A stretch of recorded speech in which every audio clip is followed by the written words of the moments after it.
Mientras los glóbulos rojos son arrastrados a gran velocidad por una fuerte corriente de sangre, los leucocitos ruedan lentamente sobre las células endoteliales de la pared del vaso sanguíneo. Las P-selectinas de las células endoteliales interactúan con PSLG1, una glucoproteína presente en las microvellosidades del leucocito. Los leucocitos, empujados por la corriente sanguínea, se adhieren y ruedan sobre las células endoteliales porque las conexiones existentes entre unos y otras se rompen y se forman continuamente. Estas interacciones son posibles debido a que los dominios extracelulares de ambas proteínas emergen de la matriz extracelular que recubre la superficie de ambos tipos de células. La cara externa de la bicapa lipídica está enriquecida en esfingolípidos y fosfatidilcolina. Balsas enriquecidas en esfingolípidos, elevadas con respecto al resto de la membrana, reclutan proteínas de membrana específicas.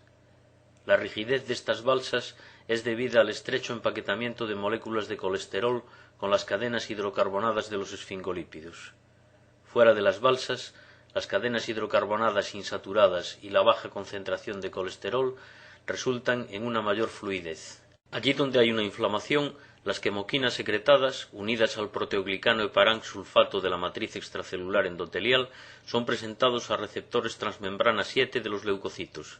La unión estimula a los leucocitos y dispara una cascada intracelular de reacciones de señalización. La composición de la cara interna de la bicapa lipídica es diferente a la de la externa. Mientras que algunas proteínas atraviesan la membrana, otras están ancladas a su cara interna mediante enlaces covalentes con las cadenas de ácidos grasos o unidas por enlaces no covalentes a otras proteínas de membrana. Los complejos proteicos unidos a la membrana son esenciales para la transmisión de señales a través de ella. Debajo de la bicapa lipídica, tetrámeros de espectrina, organizados en redes hexagonales, están anclados a proteínas de membrana. Esta red forma el esqueleto de la membrana, el cual contribuye a su estabilidad y a la correcta distribución de las proteínas de membrana.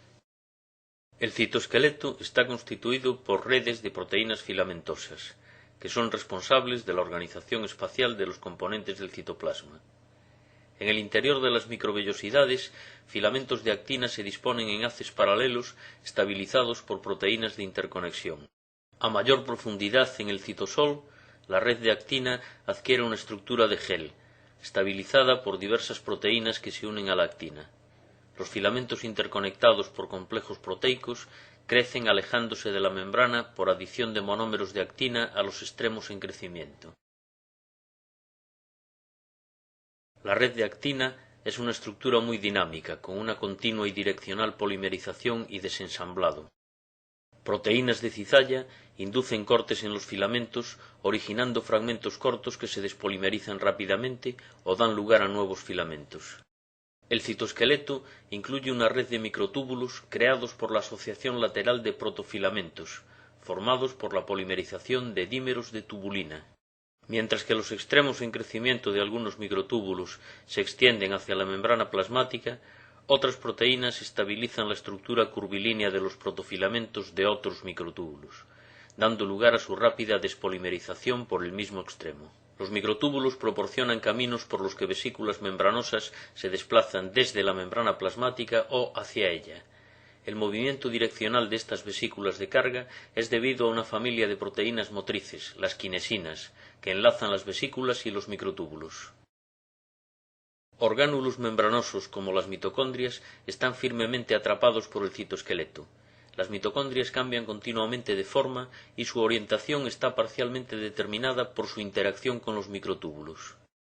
Todos los microtúbulos se originan a partir del centrosoma, una estructura fibrosa que contiene dos centriolos cilíndricos y que está ubicada en las proximidades del núcleo.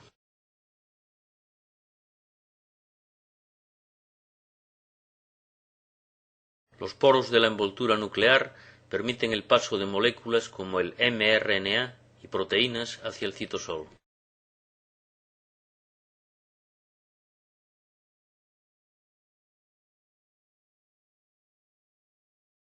Aquí, ribosomas libres traducen las moléculas de RNA mensajero a proteínas. Algunas de estas proteínas van a residir en el citosol. Otras se asociarán a proteínas citosólicas especializadas y serán importadas por mitocondrias u otros orgánulos. La síntesis de proteínas de secreción y proteínas integrales de membrana es iniciada por ribosomas libres, que luego se anclan a translocadores de proteínas situados en la superficie del retículo endoplasmático.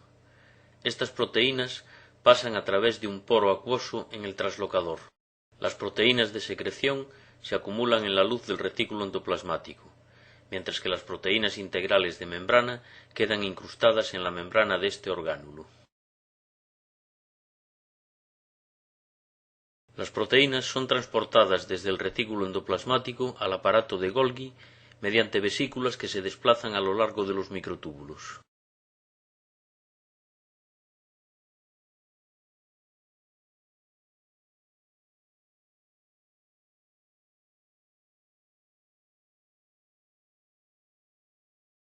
La glicosilación de proteínas iniciada en el retículo endoplasmático es completada en el lumen del aparato de Golgi. Proteínas totalmente glicosiladas son transportadas desde el aparato de Golgi hacia la membrana plasmática. Cuando una vesícula se fusiona con la membrana plasmática, las proteínas contenidas en el lumen de la vesícula son secretadas al exterior celular, mientras que las proteínas incrustadas en la membrana de la vesícula se incorporan a la membrana plasmática y difunden en ella. Allí donde hay una inflamación, las quemoquinas secretadas por las células endoteliales se unen al dominio extracelular de los receptores acoplados a proteínas G. Tal unión provoca un cambio conformacional en el dominio citosólico del receptor, con la consecuente activación de una subunidad de la proteína G. La activación de esta subunidad origina una cascada de activación de proteínas que a su vez provoca la activación y agrupamiento de integrinas dentro de las balsas lipídicas. Un dramático cambio conformacional ocurre en el dominio extracelular de las integrinas activadas. Esto ahora permite su interacción con proteínas ICAM que se exponen sobre la superficie de las células endoteliales. Estas fuertes interacciones inmovilizan al leucocito rodante en el lugar de la inflamación.